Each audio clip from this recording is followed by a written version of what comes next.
Olá, olá, eu saúdo a todos meus amigos e irmãos na graça e na paz do nosso Senhor e Salvador Jesus Cristo, aquele que vive e reina pelos séculos dos séculos. Hoje vamos tratar da questão do texto lá de Mateus capítulo 25, versículo 31, tá bom? Para a glória de Deus. Então vai deixando já o teu like, compartilha, tá? E se você não é inscrito no canal ainda, se inscreva. Está aberto aí o botãozinho vermelho, você toca no botão, seja inscrito, com certeza ativando o sininho das notificações, você recebe de primeira mão todas as nossas atualizações. Muito bem, eu já vou aqui preparando a sala, vou preparar aqui a vinheta e a gente já entra no estudo glorioso da palavra do nosso Deus. Vamos em frente. Muito bem, meus irmãos, amigos, estamos aqui já com o texto, estarei utilizando o texto de Mateus capítulo 25, o versículo 31 e ao 34, depois iremos ler o verso 41. Esse texto é bem extenso, mas os versos que iremos ler aqui são suficientes para que a gente possa adentrar ao estudo do tema. Olha, diz assim a palavra: quando, pois, vier o Filho do Homem na sua glória, e todos os anjos com ele, então se assentará no trono de sua glória, e diante dele serão reunidas todas as nações, etnos, no grego, né? Todas as nações, diz a palavra. E ele separará um dos outros, como o pastor separa as ovelhas dos cabritos, e porá as ovelhas à sua direita, mas os cabritos à esquerda. No verso 34 diz: então dirá o rei aos que estiverem à sua direita. O que é que o rei iria dizer? Vinde benditos de meu Pai, pois possuí por herança o reino que vos está preparado desde a fundação do mundo.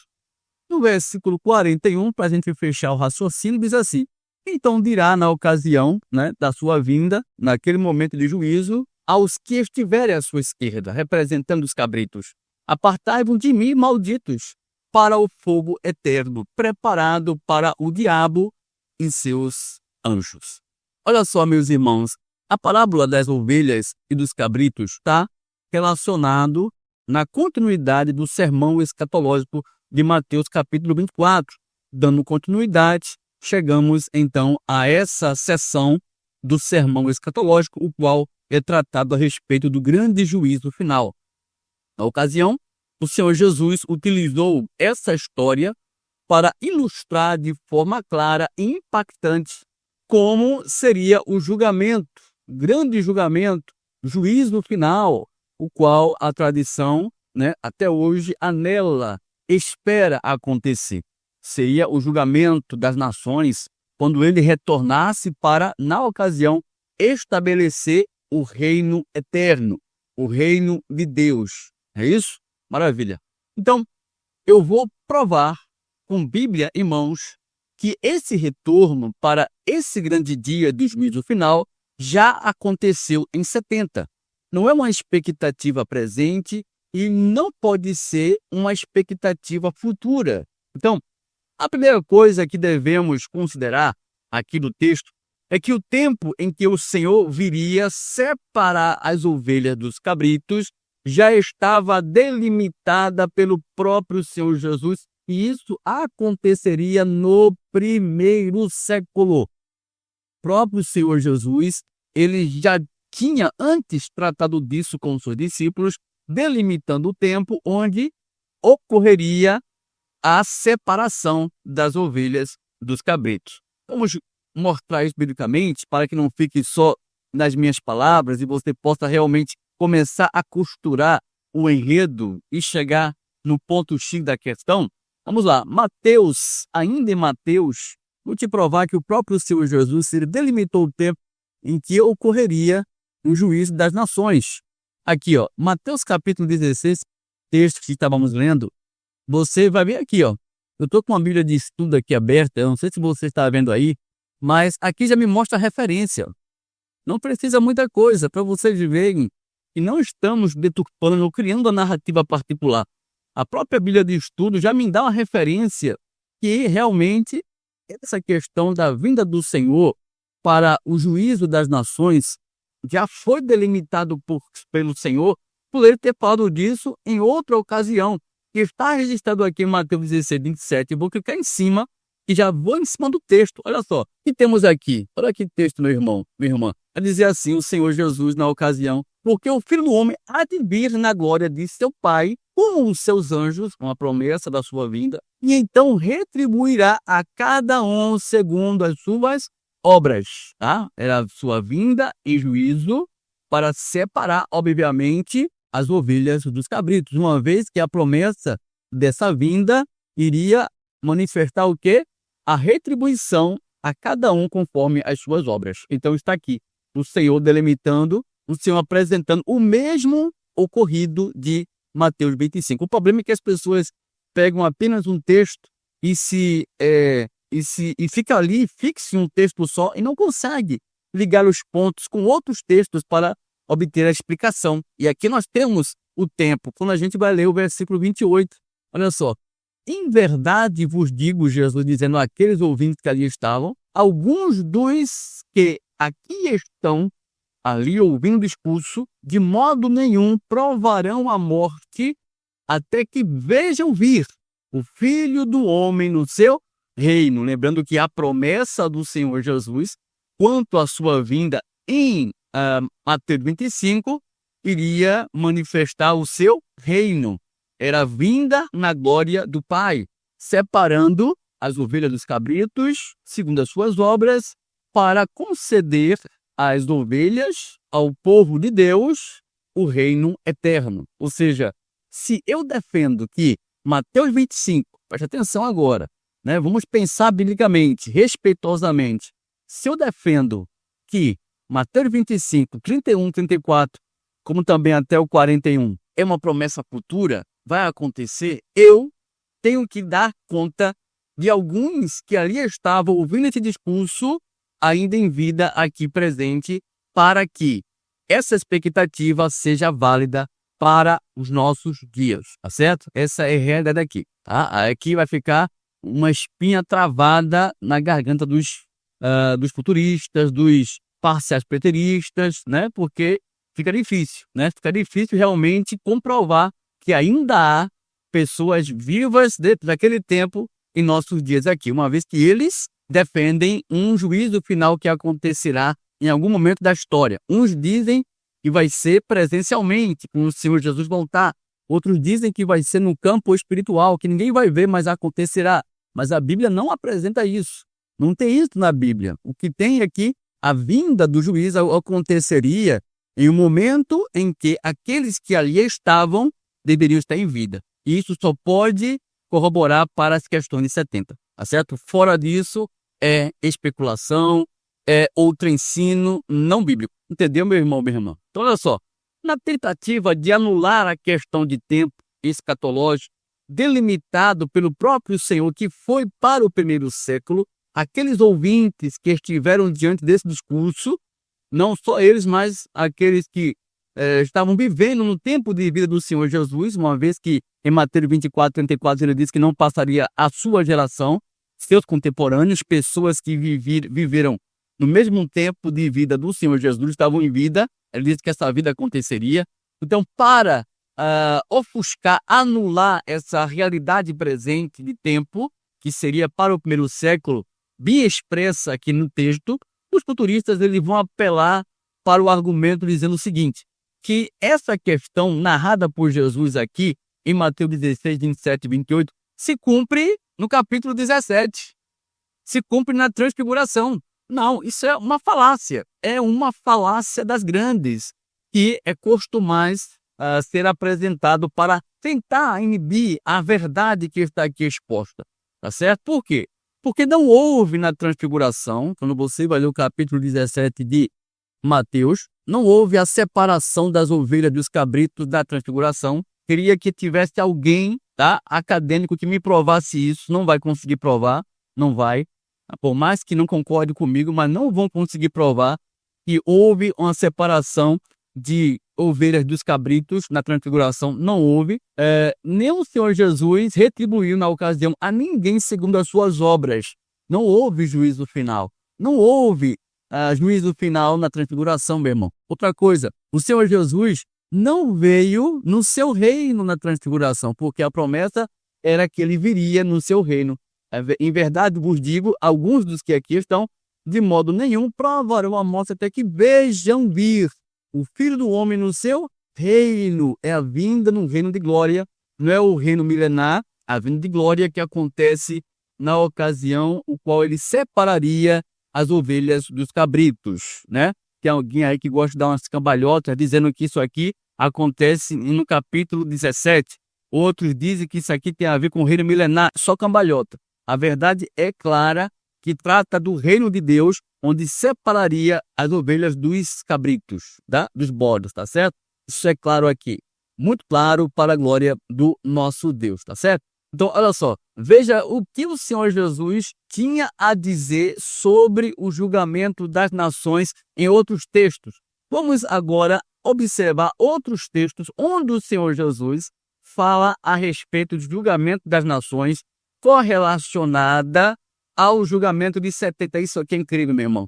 Esse texto aqui é maravilhoso. Mateus capítulo 11, olha só. Então começou ele a lançar em rosto as cidades onde se operara a maior parte de seus milagres, o não se haverem arrependido, dizendo: ai de ti, Corazim, ai de ti, Betsaída, porque se em Tiro e em Sidom se tivesse operado os milagres que em vós se operaram, a muitos elas se teriam arrependido, em silício e em cinza. Contudo, eu vos digo, Jesus falando, que para Tiro e Sidom haverá menos rigor no dia do juízo do que para vós. E tu, Cafarnaum, olha só, porventura serás elevadas até o céu, até o inferno descerás, porque se em Sodoma se tivesse operado os milagres que em ti se operaram, teria ela permanecido até hoje.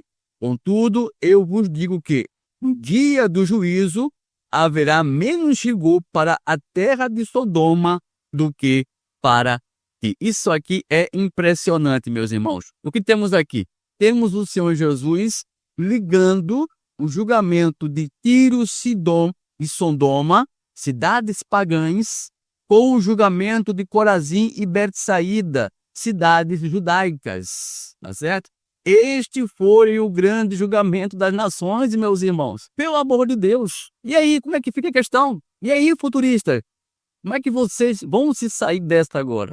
Estão percebendo, meus irmãos, que realmente há uma necessidade da ortodoxia cristã rever o seu ponto de vista defendido lá atrás para os dias os quais a informação se expande como a luz do dia. Não tem mais como esconder a verdade, tá? Não tem mais como ofuscar. A palavra de Deus nos leva à compreensão que realmente o juízo final não pode estar separado do juízo que se manifestaria contra os judeus de Jerusalém. E as outras nações seriam 2000 anos na história mais na frente. Não é isso que diz o texto aqui. Estão juntas, o Senhor colocando-as unidas no mesmo juízo. A propósito, é importante que vocês saibam que Sodoma já havia deixado de existir séculos antes do Senhor Jesus falar isso, tá? Porque é muito importante nós observarmos. Ou seja, o Senhor colocou Sodoma num grupo do juízo quando ela não era mais uma nação propriamente existente. Já não existia mais, ela já tinha sido destruída. Então, realmente, há algo aqui, há uma informação gigantesca que nós devamos considerar no campo da escatologia bíblica. Tá? Há um ponto aqui muito importante que nós devemos levar em consideração. Então, veja aqui, o Senhor ele ligou o julgamento das cidades de Israel ao julgamento de Sodoma, uma cidade que não existia mais na ocasião. Um pouco mais na frente, no capítulo 12, no capítulo ainda de Mateus, no capítulo 12 agora, no versículo 41, presta atenção, meus irmãos. Esse texto aqui é categórico, vai dizer assim, olha só. Mateus 12, no versículo 41 e 42. Os ninivitas, Jesus falando, se levantarão no juízo com esta geração. Olha só, com esta geração. Que geração? A dele, que não poderia passar, tá? Se levantarão no juízo com esta geração e a condenarão, porque se arrependeram com a pregação de Jonas. Eis aqui quem é maior do que Jonas. A rainha do sul se levantará no juízo contra esta geração, Geneia no grego. esta geração, seus contemporâneos, ela se levantará e a condenará, porque veio dos confins da terra para ouvir a sabedoria de Salomão, e eis aqui quem é maior do que Salomão. O que temos aqui agora, meu querido e minha querida? Temos o julgamento de Nínive, uma nação, uma cidade, um povo pagão que deixou de existir há muito tempo atrás, 612 a.C. Nínive deixou de existir no mapa. Então, olha, o Senhor disse que a sua geração seria julgada com a presença nesse julgamento de Nínive, porque ela se levantaria no julgamento daquela nação, os seus contemporâneos que não poderia passar. Meu Deus do céu, olha como isso aqui está claro, meu querido, tá? Eu sei que muitos é contra o que estamos falando aqui, mas é algo que deve se repensar, porque a Bíblia está comprovando o que estamos dizendo. Realmente, o juízo final não pode acontecer pela segunda, terceira, quarta vez. É uma deturpação bíblica, é uma mentira deslavada, meus irmãos. Temos que ficar do lado da verdade, das Escrituras, mostrando que o juízo foi único. É tanto que em Mateus capítulo 24, 21, Jesus disse que aquela tribulação seria única, o qual jamais haveria outro igual na história, para mostrar que o grau das questões que envolvia a queda de Jerusalém não era apenas uma simples guerra que nós poderemos qualificar. Não, foi o divisor de águas nas questões escatológicas. Foi o fim de uma dispensação, o fim da lei e o estabelecimento da graça, como sempre temos buscado mostrar aqui, comprovando biblicamente que o fim escatológico sempre foi de aliança e nunca um fim cósmico da Terra. O fim do planeta Terra não existe isso.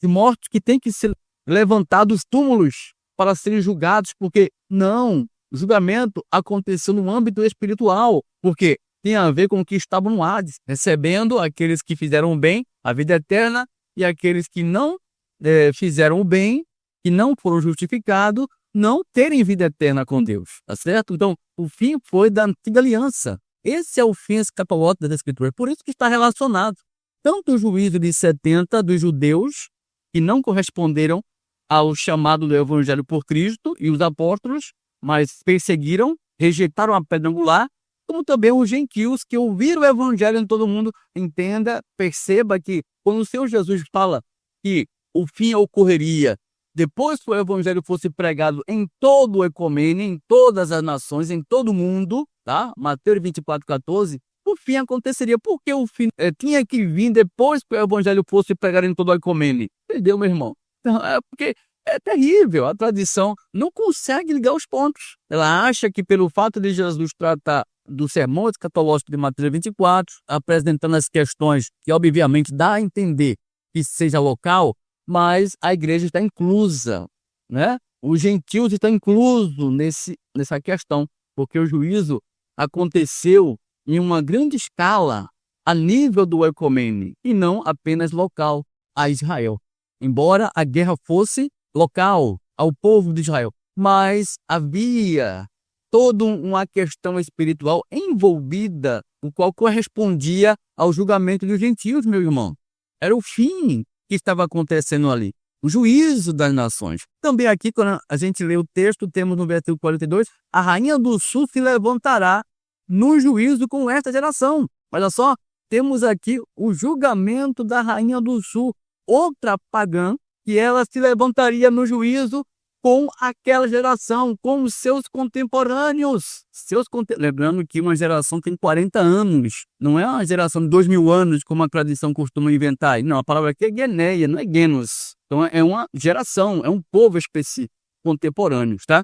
Então está aqui, ó. Então a rainha do sul, uma pagã, ela se levantaria. Em que momento essa rainha do sul se levantou em 70? Se não devemos considerar essa questão no âmbito espiritual, obviamente, que tem a ver com questão espiritual, porque ela não surgiu do pó e da cinza, está claro aqui. Então a rainha do sul, ela esteve presente. Então se eu digo que houve um juízo para 70, eu, sem querer, eu estou defendendo de fato, mesmo o contrário, eu estou defendendo que já houve juízo final. Simples assim, é simples assim. Por quê? Porque a rainha do sul teve que estar presente.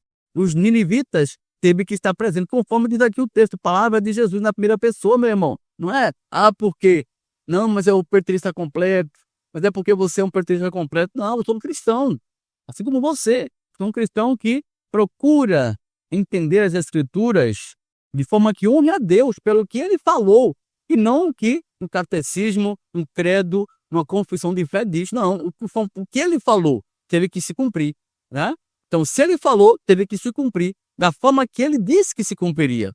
É isso que nós, preteristas completos, procuramos apresentar em nossas argumentações. Estão percebendo? Então, você é um cristão, está defendendo um erro de séculos. Um erro que a igreja tem defendido há séculos, tanto católicos como protestantes, inclusive pagãos. E até imaginam que esse tal juízo final vai acontecer um dia, né? O juízo já passou, está aqui escrito. O Senhor delimitou o tempo. Não tem ninguém do tempo de Jesus em vida aqui. No dia que ele disse que viria, que deveria estar, daqueles que ouviram o sermão, Mateus 16, 27, 28, ainda em vida quando ele viesse. Isso só pode estar em 70, e não depois disso, meu irmão. Então, está claro que o fim foi da antiga aliança e, de fato, tem a ver com 70, porque uma vez que o templo caiu, acabou a antiga dispensação. A era das trevas foi dizimada. Os mortos foram ressuscitados naquela ocasião. A rainha do sul ressuscitou na ocasião, foi julgada. Os ninivitas ressuscitaram, foram julgados. Os sodomitas ressuscitaram, que foram julgados, conforme o Senhor disse. Qualquer coisa contrária a isso, Jesus é um mentiroso. Não sou eu, não. Não é uma posição preterista, não. Foi Jesus que errou no caso. E eu fico com Jesus. Por isso que eu defendo o que ele falou. Fico com as Escrituras e não com a tradição. Por mais que seja a maioria, seja majoritariamente a maioria nessa questão escatológica no fim. Defende o juízo final futuro, que não acontecerá, meu irmão. Essa é a realidade. Não acontecerá. Mateus capítulo 25, 31 é sobre isso. A separação das ovelhas dos cabritos é sobre 70 e não para depois disso. Estes textos, quais lemos, negam, de fato, o argumento que frequentemente é apresentado de que aquela de Jerusalém era demasiadamente um juízo local. Esses textos que lemos até aqui quebram essa narrativa religiosa, maligna, perversa, de pessoas descompromissadas com a verdade e sem contradição. Essa é a realidade, irmão. Nós temos que abrir os olhos. Jesus, ele foi enfático e nós temos que pegar leve. Por quê? Nós temos que mostrar que realmente está faltando honestidade na ortodoxia cristã. Honestidade intelectual. Estamos mostrando aqui o que é a Bíblia. O que a Bíblia diz. Não precisa ser um acadêmico, meu irmão. Não precisa fazer um curso de grego, não. Não precisa ter um currículo vasto para poder entender o que está escrito aqui, que acabamos de ler, onde o Senhor coloca os pagãos sendo ajuizados com aquela geração que não poderia passar. A palavra guineia aparece aqui, como também aparece em Mateus 24, 34, como todas as coisas sucederiam, relacionando também com a questão de Mateus 16, 27, 28, onde diz que alguns aqui se encontram não passariam pela morte. Pelo amor de Deus, meu irmão. Observe esse texto aqui de Lucas capítulo 21. Olha só, Lucas capítulo 21, no versículo 25, diz assim: E haverá sinais no sol, na lua e nas estrelas, e sobre a terra haverá angústia das nações em perplexidades. Etnis. Olha só, e sobre a terra haverá angústia das nações em perplexidade pelo bramido do mar e das ondas. Glória a Deus. Os homens desfalecerão. Olha só. Os homens desfalecerão de terror e pela expectação das coisas que sobrevirão ao mundo. A palavra mundo aqui no grego é oikomene, que associa os nações fora do campo de Jerusalém, fora das agremiações do povo israelita, meu irmão. Olha só, os homens desfaleceram. Olha, lembre bem que esse sermão escatológico aqui é o de Mateus 24, é quanto à questão daquela de Jerusalém. Tá? É só você vir aqui no versículo acima. Olha só, mas quando vires Jerusalém cercada de exércitos, sabei o que é chegar à sua desolação. Então, os que estiverem na Judeia, fujam para os montes. Os que estiverem dentro das cidades de Jerusalém, saia. Os que estiverem nos campos, não entrem nela. Por quê? Porque esses dias são de vingança, porque dias de vingança são estes, para que se cumpram todas as coisas que estão escritas. Das que estiverem grávidas, ele vai contando a questão. Aí chega no verso 25, meu irmão, é a continuação. Pelo amor de Deus, quando ele vai dizer assim, olha, e haverá sinais no sol, na lua e nas estrelas, tudo isso aguardando ainda os sinais. E sobre a terra haverá angústia das nações, etnos, em perplexidade, pelo bramido do mar e das ondas, e os homens desfalecerão de terror e pela expectação das coisas que sobrevirão a Israel. Amém? Não, ao mundo, porquanto os poderes dos céus serão abalados. Então verão vir o Filho do Homem em uma nuvem com poder e grande glória. Esse verão aqui tem a ver com o que ocorreu com Jerusalém. É uma questão de percepção. Tinha que ser visto com os olhos, com o olho. A pessoa que estava na Ásia Menor vê os acontecimentos que estavam acontecendo em Israel, nas nações das 12 tribos, a queda de Jerusalém. Quem estava lá em Israel, na Ásia Menor, como é que eles iriam ver essa vinda se não fosse a questão de percepção dos acontecimentos quanto à vinda do Senhor, levando em conta o que a lei e os profetas diziam com relação a essa vinda, que era uma vinda em juízo, uma vinda em destruição de uma nação inimiga. É isso, meu querido, minha querida. Tá certo? É por isso que vai ter falado quanto a essa vinda na nuvem do céu em Apocalipse 1:7. A um povo que não era judeu, mas que iriam ficar cientes dos acontecimentos que recairiam sobre eles, sobre os judeus em Jerusalém. E isso veio, né? Até quanto aqueles que transpassaram, os judeus. Isso aqui tem a ver com 70, que já aconteceu. Então, e agora, meus queridos, como é que fica essa questão? Foi local? Será que o juízo de 70 foi local mesmo? Não foi local, meu querido, não foi local. Há uma necessidade urgente de rever esse ponto escatológico do fim. Urgente, não dá mais para ficar colocando embaixo do tapete, não, meu irmão. Estamos mostrando aqui biblicamente. Não há vinda futura do Senhor no fim dos tempos, o qual um dia possa acontecer. Não existe isso, meu irmão. Infelizmente, a tradição está mergulhada nessa mentira tradicional que vem há anos sendo defendida. É uma mentira. Eu falo isso ingloriamente por quê? Porque eu fiz parte dessa mentira há muito tempo. Eu fui enganado pela tradição há muito tempo. Eu defendi essa mentira há muito tempo, quando eu vivia pregando a palavra de Deus como futurista. Da mesma forma, quando eu vivia pregando a palavra de Deus como um parcial preterista. Até que, estudando melhor os pontos, a gente chega à conclusão certa de que a verdade é de uma escatologia já conclusa no primeiro século, tá certo? Doa a quem doer, mas a verdade é essa, certo? Eu sei que é difícil aceitar, mas é assim, irmão, todo o novo, ele é desafiador. Deixa-nos a gente incomodado, deixa a gente meio áspero, deixa a gente meio confuso. Como é que eu vou começar esse novo? Como é que eu vou caminhar nesse pensamento? Como é que eu vou também manifestar essa palavra para as pessoas que eu há tanto tempo preguei errado? É desafiador, meu irmão, mas é transformador, para a glória de Deus. É transformador tanto para você que ouve, para você que ensina. E você vai estar sendo instrumento de bênção na vida das pessoas. Elas vão deixar de viver uma mentira para poder viver os seus planos e projetos completamente seguros, na graça do Senhor, plenos, cientes que tudo já sucedeu no que tange essa questão do fim. Tá vendo, meu irmão? Vamos acordar, pessoal, pelo amor de Deus. Não há vinda futura de Jesus no fim dos tempos.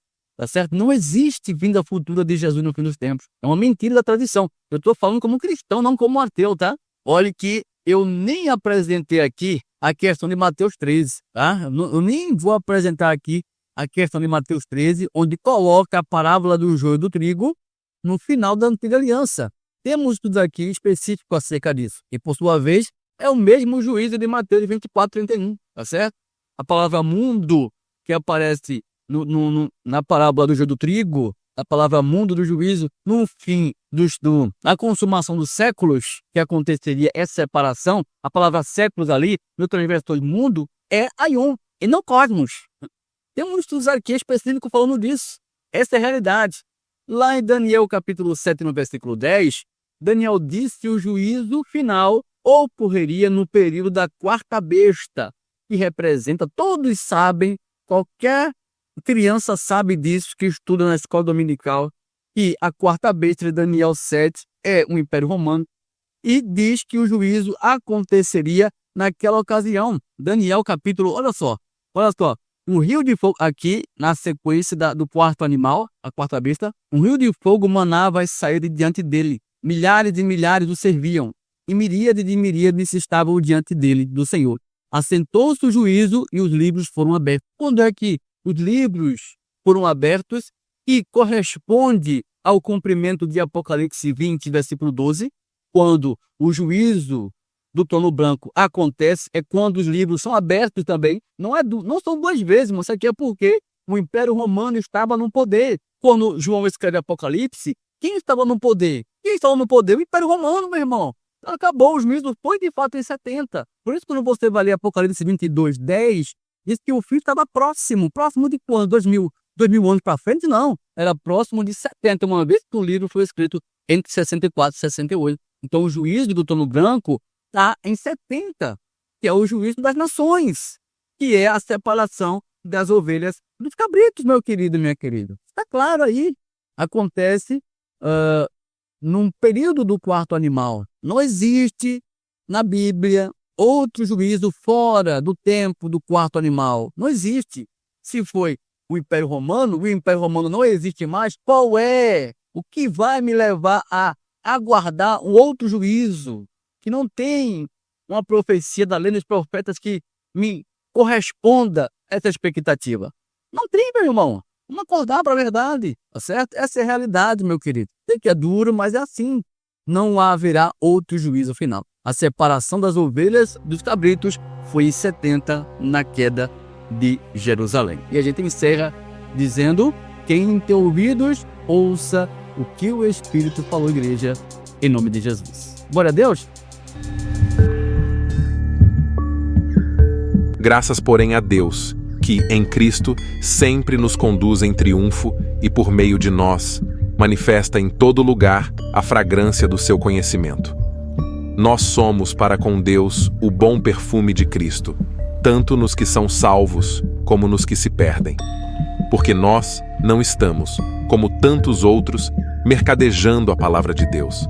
Antes, em Cristo é que falamos na presença de Deus, com sinceridade e da parte do próprio Deus. 2 Coríntios, capítulo 2, versículo 14, 15 e 17. Canal Academia Preterista de Estudos.